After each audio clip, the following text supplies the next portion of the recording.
सिरसा के चौटाला गांव में 31 दिसंबर को पूर्व मुख्यमंत्री ओम प्रकाश चौटाला की रस्म पगड़ी और श्रद्धांजलि सभा रखी गई।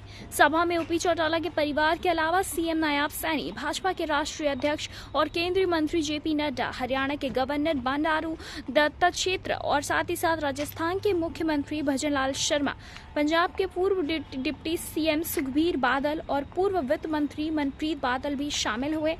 सभा का आयोजन चौधरी साहिब राम स्टेडियम में किया गया। जानकारी के मुताबिक श्रद्धांजलि सभा में करीब 10,000 लोगों के खाने का इंतजाम किया गया। श्रद्धांजलि कार्यक्रम में लिए गए अलग अलग मंच की व्यवस्था की गई। ओपी चौटाला की 13वीं की रस्म के घर की बड़ी बहू नैना चौटाला ने गाय पूजन की रस्म निभाई। सुरक्षा को देखते हुए कड़े प्रबंध किए गए। चौटाला गांव के आसपास 5 किलोमीटर के एरिया में ड्रोन ग्लाइडर उड़ाने पर प्रतिबंध लगा दिया गया। सभा स्थल के आसपास पुलिस बल तैनात किया गया, जिनमें कि 15 डीएसपी शामिल थे। इसके अलावा 9 मजिस्ट्रेट की भी तैनाती की गई। वीआईपी वाहनों के लिए विशेष पार्किंग की व्यवस्था की गई। इसके अलावा 5 अलग पार्किंग स्थल की व्यवस्था की गई।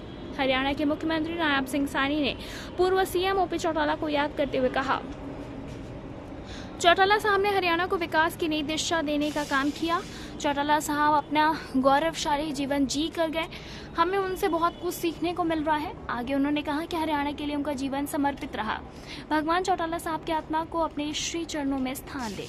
इसी के साथ बताते चले कि भाजपा के राष्ट्रीय अध्यक्ष जेपी नड्डा ने भी ओपी चौटाला के लिए कहा कि चौटाला साहब के जाने की खबर हमारे लिए बहुत दुखदायी रही। चौटाला का जाना परिवार के लिए दुख का विषय ही नहीं बल्कि पूरे हरियाणा और देश के लिए है। इनका निधन एक तरीके से राजनीतिक क्षेत्र में एक युग का अंत है। इसी के साथ बताते चले इंडियन नेशनल लोक दल के राष्ट्रीय महासचिव अभय चौटाला ने अपने पिता ओम प्रकाश चौटाला को याद करते हुए कहा, दुनिया का सबसे बड़ा दुख तब होता है जब सर पे से पिता का हाथ उठ जाता है। अभय चौटाला ने कहा कि वो ताकतवर हाथ था जिसने मुझे बचपन से उंगली पकड़कर चलना सिखाया, सीना तान कर चलना सिखाया, और जितना दुख मुझसे हो रहा है उसे मैं शब्दों में बयान नहीं कर सकता।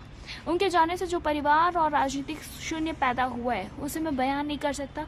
अभय चौटाला ने यह भी कहा है कि उनके पिता और दादा ने अपने असूलों से समझौता नहीं किया।